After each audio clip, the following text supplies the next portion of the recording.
After kong mawala ng 3 milyong piso, hindi ako unang nag-invest sa stocks. Nag-invest muna ako sa sarili ko. Doon ko na-realize na bago lumaki ang pera mo, kailangan munang lumawak ang isip mo. Nagbasa ako, Atomic Habits, Rich Dad Poor Dad, The Psychology of Money, at The 7 Habits of Highly Effective People. Doon nagsimulang magbago yung decisions ko. Hindi lang sa trading, pati sa buong buhay ko. Pagkatapos nun, ginawa ko ang pinaka-importanting bagay na madalas ini-ignore ng marami. Money management. Kinompute ko lahat ng monthly expenses ko. Bills, food, gas, family support, grocery, lahat. Para malaman ko kung magkano talaga ang kailangan ko para sa emergency fund. Target ko, 12 months of expenses. Hindi isang month. Hindi 3 months. 12. Kasi ayoko nang bumalik sa panic mode. Ayoko nang mapilitang mag-trade dahil kailangan ko ng pera. Pero ayoko rin na nakatingga lang sa cash. Kaya nilagay ko siya sa high-yield digital banks. GoTime, Maya, Maribank, Tonic, at Metrobank TD. Hinati-hati ko sila.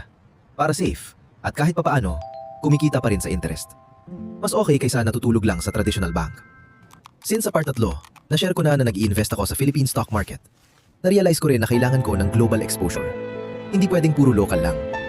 Pero dahil walang direct broker na license dito sa Pilipinas na swak para sa gusto ko, nag-focus muna ako sa mutual funds na exposed sa global stocks.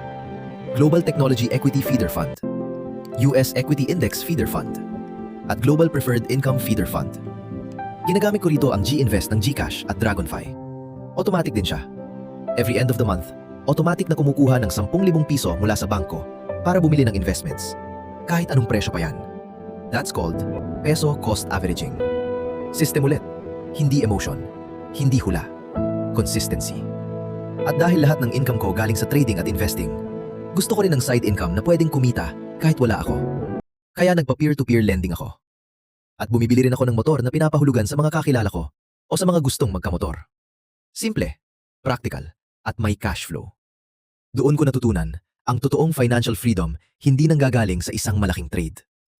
Nanggagaling siya sa tamang sistema, sa discipline, sa diversification, at sa patience. Hindi lahat kailangang mabilis. Minsan, ang goal mo hindi yumaman agad, kundi hindi na bumalik sa dating pagkakamali. Ako si Zed.